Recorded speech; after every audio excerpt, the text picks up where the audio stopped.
Hello all the viewers, welcome to my channel my authority. आज का जो topic है उसका नाम है pressure groups in India with special reference to trade union and chamber of commerce. हमारा syllabus में ये दो इंपॉर्टेंट प्रेशर ग्रुप्स दिए हुए हैं। पहला है ट्रेड यूनियन और दूसरा है चैम्बर ऑफ कॉमर्स। चलिए स्टडी करते हैं। इंट्रोडक्शन से स्टार्ट करते हैं। Pressure groups are organized interest groups. वो एक ऐसे संगठित हित समूह होते हैं that seek to influence public policy, जो किस चीज़ को प्रभावित करते हैं, जो पब्लिक पॉलिसी होती है यानी लोक नीति, डिसीजन मेकिंग, जो निर्णय निर्माण होता है, without directly seeking political power. लेकिन उनके पास कोई पॉलिटिकल पावर नहीं होती है, ना वो कोई पॉलिटिकल पावर की इच्छा रखते हैं और ना वो उनमें इन्वॉल्व होना चाहते हैं, बट फिर भी वो बहुत ज़्यादा इन्फ्लुएंस करते हैं अनलाइक पॉलिटिकल पार्टीज़। लेकिन वो बिल्कुल पॉलिटिकल पार्टी जैसे नहीं होते हैं, because political parties always take part in elections, political issues, but interest groups और प्रेशर ग्रुप्स ऐसा कुछ भी नहीं करते हैं। They do not contest elections. वो बिल्कुल भी कंटेस्ट नहीं लेते हैं, पार्टिसिपेट नहीं करते हैं चुनावों में, बट ऑपरेट थ्रू लॉबिंग। लेकिन लॉबिंग बनाकर एक जैसे इंटरेस्ट होते हैं, वो ग्रुप का पीपल जितने भी होते हैं वो एक ग्रुप में लॉबिंग करते हैं, एडवोकेसी करते हैं, मोबिलाइजेशन, एकजुटता रखते हैं टू अचीव देयर ऑब्जेक्टिव्स, अपने उद्देश्यों की प्राप्ति के लिए। In India a vibrant democracy, हमारे यहाँ एक बहुत ही वाइड और वाइब्रेंट लोकतंत्र पाया जाता है। यहाँ प्रेशर ग्रुप्स बहुत इंपॉर्टेंट रोल प्ले करते हैं। किस चीज़ में? इन शेपिंग लेजिस्लेशन, विधान या कोई नीतियों को शेप करने में, एडमिनिस्ट्रेटिव एक्शन, प्रशासन के जो एक्शंस होते हैं उनको। Among various types of pressure groups, हमारे यहाँ बहुत अलग अलग तरीके के दबाव समूह देखने को मिलते हैं, जैसे trade unions, chamber of commerce. ये बहुत इंपॉर्टेंट और सिग्निफिकेंट है। रिप्रेजेंट करते हैं लेबर को, यानी जो मजदूर किसान संगठन होते हैं, मजदूर वर्ग, और बिजनेस इंटरेस्ट रिस्पेक्टिवली, जो कि ट्रेड ग्रुप्स में आते हैं। वो बिजनेस विच इज़ व्यवसाय से रिलेटेड होते हैं। Pressure groups in India, Bharat में प्रेशर ग्रुप्स एक ओवरव्यू में देखते हैं। जो दबाव समूह होते हैं emerge in India during the colonial period. ये सब कब एमर्ज हुआ था? कॉलोनियल पीरियड, जब हमारे यहाँ पर औपनिवेशिक काल चल रहा था। बाहर की कंपनियाँ आके हमारे यहाँ उपनिवेश स्थापित करती थी, कॉलोनी स्थापित करती थी, particularly with the formation of business groups like the Indian Merchants Chambers and political group demanding rights। और उसी टाइम क्या हुआ था, बिजनेस ग्रुप्स भी आते थे, जैसे कि इंडियाज मर्चेंट चैम्बर्स ग्रुप था एक पहले, एंड पॉलिटिकल ग्रुप्स वो डिमांड करते थे अपनी राइट्स पॉलिटिकल ग्रुप्स से। एंड पोस्ट इंडिपेंडेंस, यानी कि स्वतंत्रता के बाद में जो फेज था, the scope of pressure groups, वहाँ पर जो क्षेत्र होता है दबाव समूह का, वो एक्सपेंड हो जाता है, अपने आप ही बढ़ जाता है। रिफ्लेक्ट करता है वो भारत के सोशियो इकोनॉमिक डाइवर्सिटी, यानी कि सामाजिक और आर्थिक विविधता को अपने आप में रिफ्लेक्ट करता है। Pressure groups in India, Bharat के अंदर जो दबाव समूह हैं, इंक्लूड ट्रेड यूनियंस, जिसके अंदर ट्रेड यूनियंस आते हैं, अलग अलग जो संगठन होते हैं, व्यापारी संगठन आते हैं, बिजनेस ऑर्गेनाइजेशन, व्यवसाय के संगठन, कास्ट ग्रुप्स, यानी कोई इंपॉर्टेंट कास्ट जाति के ग्रुप्स, प्रोफेशनल एसोसिएशंस भी आ सकते हैं, जिसमें टीचर, प्रोफेसर्स का कोई एसोसिएशन है, या फिर और भी कोई सर्विस का, डॉक्टर्स का हो गया, इन्वायरमेंटल एक्टिविस्ट का अलग होता है, स्टूडेंट बॉडीज़, फार्मर एसोसिएशन, अलग अलग तरह के होते हैं, अलग अलग सेम टाइप के लोग, सेम इंटरेस्ट, सेम ग्रुप रखने वाले। Okay, there primary techniques include lobbying, और वो कैसे लॉबिंग बनाकर एक ग्रुप में संगठित होकर पिटीशंस फाइल करके, स्ट्राइक्स करते हैं, एंड डेमोन्स्ट्रेशंस करके, मीडिया कैंपेन करके, अलग अलग तरीके से कोर्ट के अंदर इंटरवेंशन करके, इन तरीक़ों से प्रेशर बनाते हैं। इंपॉर्टेंस ऑफ प्रेशर ग्रुप देखते हैं, भारत के अंदर दबाव समूह की क्या इंपॉर्टेंस रही है। तो ये सबसे पहली बात तो है, ये रिप्रेजेंटेशन ऑफ इंटरेस्ट, ये अपने जो हित होते हैं उनका प्रतिनिधित्व करते हैं, यानी दे आर्टिकुलेट स्पेसिफिक, अपने खुद के स्पेशल, अगर उनके हित which is related with money, तो फिर वो इकोनॉमिक हित में आ जाएगा, यानी एंड प्रॉफिट आ जाएगा, इंटरेस्ट आ जाएगा, सोशल इंटरेस्ट, कल्चरल इंटरेस्ट, ये सब इंटरेस्ट होते हैं। पॉलिसी फॉर्मुलेशन, यानी कि they provide critical feedback to policy makers. ये लोग क्या प्रोवाइड करते हैं? क्रिटिकल फीडबैक प्रोवाइड करते हैं पॉलिसी मेकर्स को, यानी कि जो नीतियाँ बनाते हैं बैठ के टॉप पर, उनको एक तरीके से फीडबैक का काम करते हैं कि जनता खुश है या नहीं खुश है, उनके पॉलिसी बनाए हैं उन्होंने उस चीज़ से। डेमोक्रेटिक पार्टिसिपेशन, लोकतांत्रिक यानी कि पार्टिसिपेशन होता है इसमें। द इनहेंस पार्टिसिपेशन, ज़्यादा से ज़्यादा भागीदारी को इनहेंस करते हैं। And act as a watchdog का काम करते हैं, वो हर चीज़ पर नज़र रखते हैं ओवर गवर्नमेंट एक्शन की, क्या सरकार के काम सही हैं गलत हैं, उन सब चीज़ों पर। बैलेंसिंग पावर होता है, यानी कि जो शक्ति होती है उसको बैलेंस करते हैं। Pressure groups balance the influence of dominant political parties.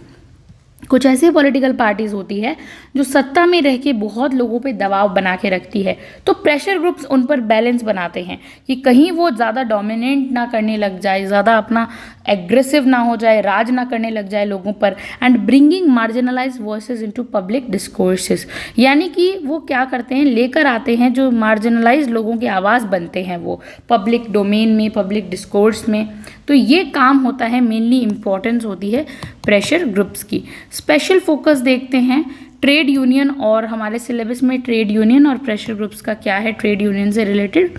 सबसे पहले डेफिनेशन और रोल समझते हैं। ट्रेड यानी होता है बिजनेस, व्यवसाय। Unions are organization of workers, कुछ लोगों के वर्कर्स का ऑर्गेनाइजेशन, यानी कि जो मजदूर होते हैं उनका ऑर्गेनाइजेशन होता है। दैट यूनाइट टू प्रोटेक्ट, और वो क्यों एक साथ संगठित हुआ है, क्यों यूनाइट हुआ है, प्रोटेक्ट करने के लिए यानी सुरक्षा करने के लिए, प्रमोट करने के लिए, कोई चीज़ को जैसे कि बढ़ाने के लिए। देयर कलेक्टिव इंटरेस्ट, उनके जो सामूहिक हित हैं उनको और बढ़ाना। पर्टिकुलरली रिगार्डिंग वेजेस, वेजेस यानी वेतन, वेतन से रिलेटेड ही लोगों, वर्कर्स का क्या सबसे बड़ा इशू होता है, वेतन से रिलेटेड, तो इस चीज़ को ये बहुत ज़्यादा प्रमोट करते हैं। एंड वर्किंग कंडीशन अच्छी होनी चाहिए। सब व्यक्ति मजदूरों को अधिकार है कि उनका एक बहुत बेसिक अधिकार है कि उनकी जो कंडीशन हो, जिस परिस्थिति में वो काम कर रहे हैं वो सबसे अच्छी होनी चाहिए। ये लेबर्स के राइट को प्रमोट करते हैं। As pressure groups trade union exert influence on government labour policies, और ये जो ग्रुप्स होते हैं ये क्या करते हैं, जो गवर्नमेंट पॉलिसीज बनाती है, किन के ऊपर, लेबर की पॉलिसी, यानी मजदूरों पे कोई पॉलिसी बना रही है या कॉर्पोरेट प्रैक्टिसेस हो रही है, निगम बना रही है, तो इन सब चीज़ों को भी प्रभावित करने का काम करते हैं। ये इनका बेसिक रोल और हम कह सकते हैं डेफिनेशन। सेकेंड रोल हम देख सकते हैं इवोल्यूशन कैसे हुआ भारत के अंदर ट्रेड यूनियन का, इंडिया के अंदर इवोल्यूशन कब से देखने को मिला। तो द ट्रेड यूनियन, जो ट्रेड यूनियन यानी कि हम कह सकते हैं मजदूरों के लिए बनाया गया ट्रेड यूनियन मूवमेंट, आंदोलन जो है in India began in the early 20th century में देखने को मिलता है, यानी कि 20वीं शताब्दी के प्रारंभ में ही ये आंदोलन देखने को मिले। Notably with the establishment of all India trade union Congress यानी AITUC इन 1920 से ही ये देखने को मिला, जब से स्थापना हुई थी India trade union Congress, all India Indian trade union Congress की, याद रखेंगे 1920 में हुई है। ओवर टाइम, जैसे जैसे टाइम बीतता गया, trade unions become associated with political ideologies. फिर ये जो ट्रेड यूनियंस थे बाद में ये कैसे कैसे अलग अलग तरीके से बनने लगे, अपनी विचारधाराएं, जो राजनीतिक विचारधाराएं उनसे भी प्रभावित होने लगे। And with different political parties controlling और इन्फ्लुएंसिंग वेरियस यूनियंस, फिर बाद में जाके अलग अलग पॉलिटिकल पार्टीज ने इन्हें कंट्रोल किया।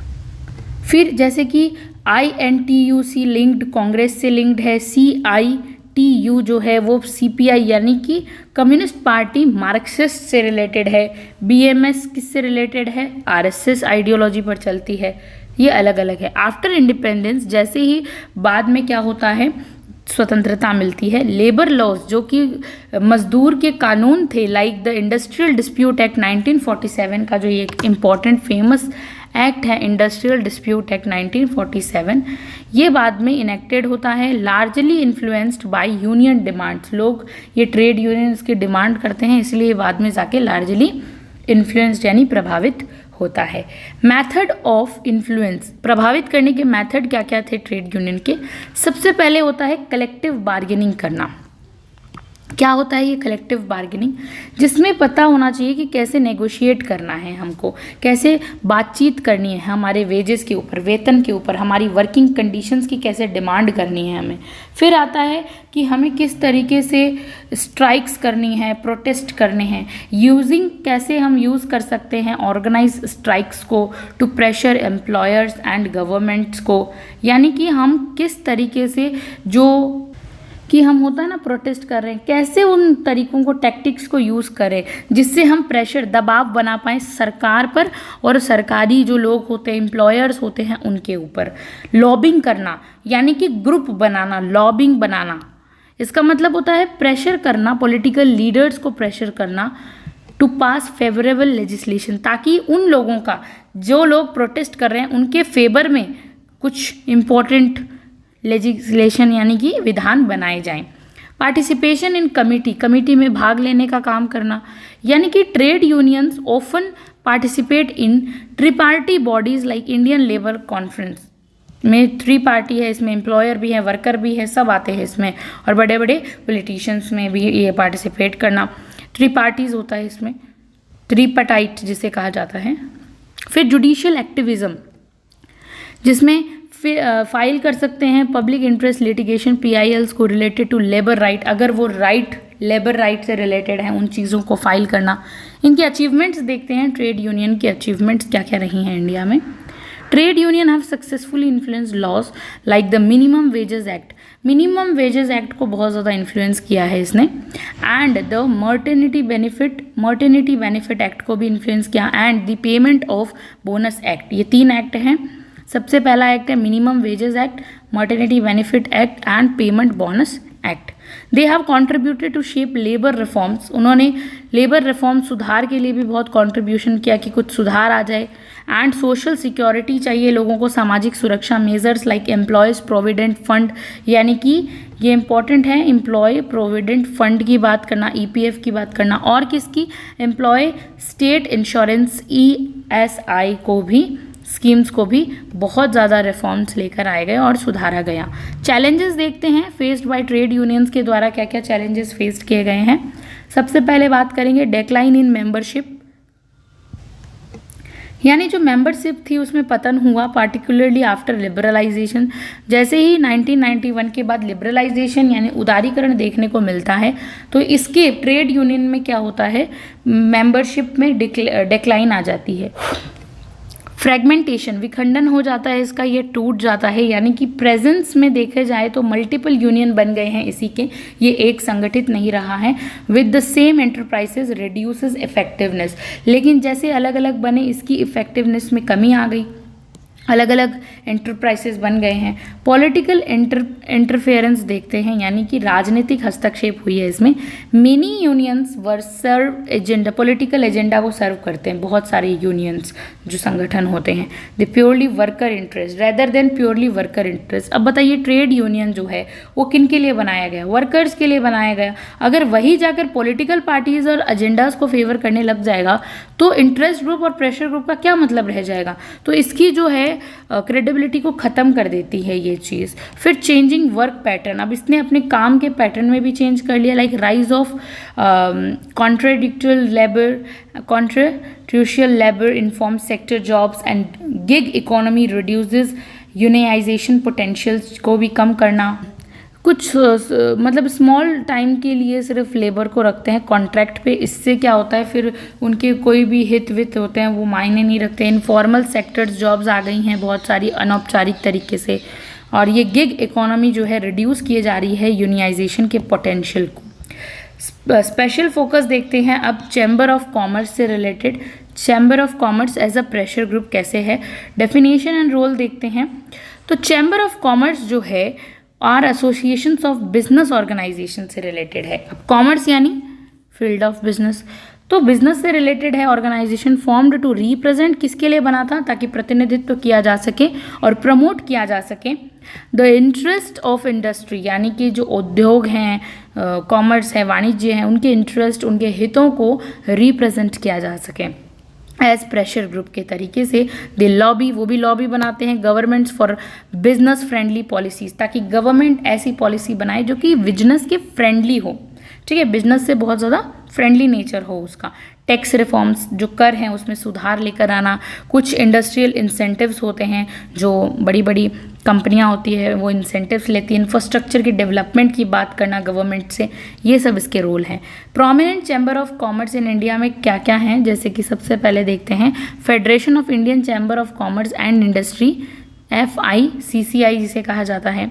फिर नेक्स्ट है confederation of Indian industry, CII, confederation of Indian industry. Then है associated chamber of commerce and industry of India, okay.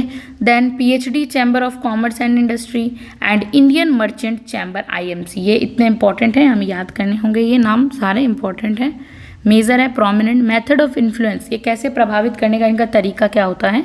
सबसे पहले तो ये क्या करेंगे, पॉलिसी को एडवोकेसी करेंगे कि उसका समर्थन करेंगे, प्रिपेयर करेंगे, पॉलिसी को बनाएंगे, पेपर्स एंड रिपोर्ट्स तैयार करेंगे दैट रिकमेंड रिफॉर्म, जो उन्हें सुधार चाहिए उसके लिए। उसके बाद ये लॉबिंग करेंगे, यानी कि गुट बनाएंगे, ओके। फिर हम देखते हैं इंगेजिंग विद मिनिस्टर्स के साथ इंगेज होके, या फिर कुछ ब्यूरोक्रेट नौकरशाहों के साथ, एंड रेगुलेटर्स जो पॉलिसी को रेगुलेट करते हैं उनके साथ मिलके इंगेज होके ये लॉबिंग करेंगे। उसके बाद कंसल्टेशन लेंगे, ओके, यानी पार्टिसिपेट इन गवर्नमेंट कमिटीज़, जो सरकारी कमेटियां हैं उनमें पार्टिसिपेट करके एडवाइजरी ग्रुप की तरह काम करके कंसल्ट करेंगे, सलाह देंगे, सलाहकार का काम करेंगे। पब्लिक कैंपेन्स को और ज़्यादा लोगों में समिट्स करवाएंगे, सेमिनार करवाना, कॉन्फ्रेंसेस होस्ट करना, समिट्स बुलाना, बिजनेस कन्क्लेव्स, अलग अलग तरीके की होती हैं ये कैंपिंग्स, उनको करना। ग्लोबल नेटवर्किंग होती है इन लोगों की, ग्लोबल नेटवर्किंग यानी कि विश्वव्यापी तरीके से जुड़े हुए होते हैं, like facilitating foreign direct investment, FDI है, bye connecting Indian business with global partners, ये इंडिया के द्वारा जुड़ी हुई है, इंडियन बिजनेस लोगों से जुड़ी हुई है, ग्लोबल पार्टनर्स है। इसका नाम है फैसिलिटेटिंग फॉरेन डायरेक्ट इन्वेस्टमेंट यानी FDI, इंपॉर्टेंट है। अचीवमेंट्स देख लेते हैं। अचीवमेंट्स क्या क्या है चैम्बर ऑफ कॉमर्स की इंडिया के अंदर। Chambers have influenced major policy incentives like the goods and service tax को भी इन्होंने इन्फ्लुएंस किया, इस पॉलिसी को भी। फिर इंडस्ट्रियल पॉलिसी रिफॉर्म्स आते हैं, औद्योगिक पॉलिसी नीतियों में रिफॉर्म, सुधार, लेबर कोड कंसोलिडेशन इंपॉर्टेंट है। Played a key role in pushing for liberalization, यानी कि उदारीकरण की ओर ज़्यादा जाओ, इस चीज़ में ये पुश करते हैं इस चीज़ की। और ड्यूरिंग द 1991 इकोनॉमिक रिफॉर्म्स, जब भारत के अंदर आर्थिक रिफॉर्म सुधार आए थे तब इस चीज़ को बहुत ज़्यादा लिबरलाइजेशन को पुश किया गया। They have contributed ideas to flagships government program like make in India में भाग लिया, ज़्यादा से ज़्यादा स्टार्टअप इंडिया में भाग लिया गया इनके द्वारा, प्रेशर ग्रुप्स के द्वारा। And ease of doing business initiatives, ये अलग अलग बिजनेस के इनिशिएटिव्स हैं, इनमें पार्टिसिपेट करते हैं। कुछ बेसिक चैलेंजेस हैं जो इन्हें फेस करने पड़ते हैं चैम्बर्स को अलग अलग तरीके से, जैसे परसेप्शंस ऑफ इलिटिज्म, यानी क्रिटिसिज्म देखने, आलोचना देखने को मिलती है that they primarily represent large corporations, ये किनको प्रतिनिधित्व करते हैं, इनमें इलिटिज्म की भावना देखने को मिलती है, यानी कि ये मेनली बड़े बड़े कॉरपोरेशंस जो निगम होते हैं उन्हीं को रिप्रेजेंट करते हैं, ना कि छोटे और मीडियम एंटरप्राइजेस को। ओके, स्मॉल और मीडियम एंटरप्राइजेस, SMEs जिसे कहा जाता है, उसे नहीं करते हैं, बड़े बड़े कॉरपोरेशन सेक्टर्स को ज़्यादा रिप्रेजेंट करने में बिलीव करते हैं। लिमिटेड इंक्लूसिविटी है, इसमें हर लोग नहीं समा सकते हैं। ऑफन ग्रास रूट्स बिजनेस जो होते हैं, जैसे कि कंसर्न्स आर अंडर रिप्रेजेंटेड, बहुत लोगों के जो इम्पोर्टेंट ग्रास रूट बिजनेस जो ज़मीन से जुड़े हुए हैं, लोकल हैं, उन वो बिजनेस क्या है पहुंच ही नहीं पाते हैं, उनके जो कंसर्न होते हैं वो बिना प्रेजेंट हुए ही रह जाते हैं। कन्फ्लिक्ट ऑफ इंटरेस्ट क्या रहता है, इनके हितों का जो झगड़ा है, ये लोग क्या है close proximity to political power, sometimes ज़्यादा बड़े पॉलिटिकल पार्टीज से मिले हुए होते हैं। एलिगेशंस ऑफ क्रोनी कैपिटलिज्म की बात करना, यानी कि ये पूंजीवादी हैं लेकिन क्रोनी हैं, और ये इन पे एक तरीके से वी कैन से दैट अत्याचार बहुत ही ज़्यादा ग्रुपिज्म है, क्रोनी कैपिटलिज्म है, सिर्फ बड़े बड़े लोगों का राज है वो। अब हम कंपैरेटिव एनालिसिस देख लेते हैं trade unions and chamber of commerce की। हम इस तरह से भी लिख सकते हैं, हमारे सिलेबस में है ये। सबसे पहले रिप्रेजेंटेशन के अंदर देखते हैं कि जो ट्रेड यूनियन है वो किनको रिप्रेजेंट करेगा, वर्कर्स को, लेकिन chamber of commerce business industries को। मैथड क्या रहेंगे इनके मैथड हैं स्ट्राइक्स करके, प्रोटेस्ट करके, लॉबिंग बना के, ये पॉलिसी में डायरेक्ट चेंज लाएंगे, लॉबिंग बना के पॉलिसी को एडवोकेट करेंगे। पॉलिटिकल लिंकेजेस हैं इनके, कुछ पॉलिटिकल लिंकेजेस किन से जुड़े हुए होते हैं, पार्टीज़ वगैरह, स्ट्रॉन्ग ऑफन पार्टी एफिलेटेड होते हैं, पार्टी इन्हें जो स्ट्रॉन्ग पार्टीज़ होती है वो करती है। ये पार्टी से नहीं है, मॉडरेट मतलब बाई पार्टीशन है, ठीक है, मॉडरेट है, ज़्यादा नहीं है। इम्पैक्ट ऑफ एरिया है इनका लेबर लॉज, वेलफेयर स्कीम्स वगैरह को इम्पैक्ट करते हैं।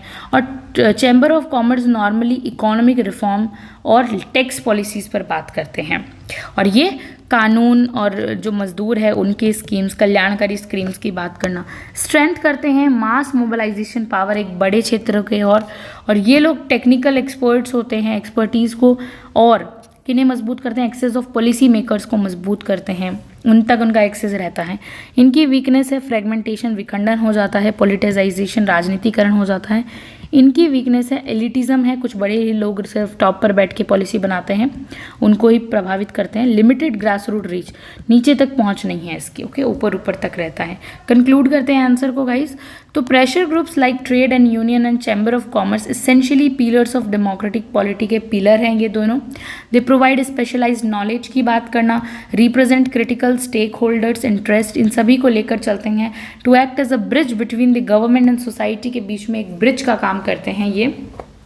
Trade unions have historically empowered labour and promoted, trade union ने हमेशा से लेबर को प्रमोट किया, जस्टिस दिलवाई, where as chamber of commerce ने इकोनॉमिक रिफॉर्म्स लेकर आया और ग्रोथ में पार्टिसिपेशन किया। हाउएवर बोथ फेस चैलेंजेस, दोनों ने ही चैलेंजेस फेस किए। इंडिया की चेंजिंग पॉलिटिकल इकोनॉमी में, राजनीतिक आर्थिक व्यवस्था में, अ shift towards more inclusive transparent ज़रूरी है, कंस्ट्रक्टिव हो, इंगेजमेंट लोगों की ज़रूरी है, गवर्नमेंट की और सोसाइटी की। तो इसी के साथ हमने आज ये वीडियो देखा।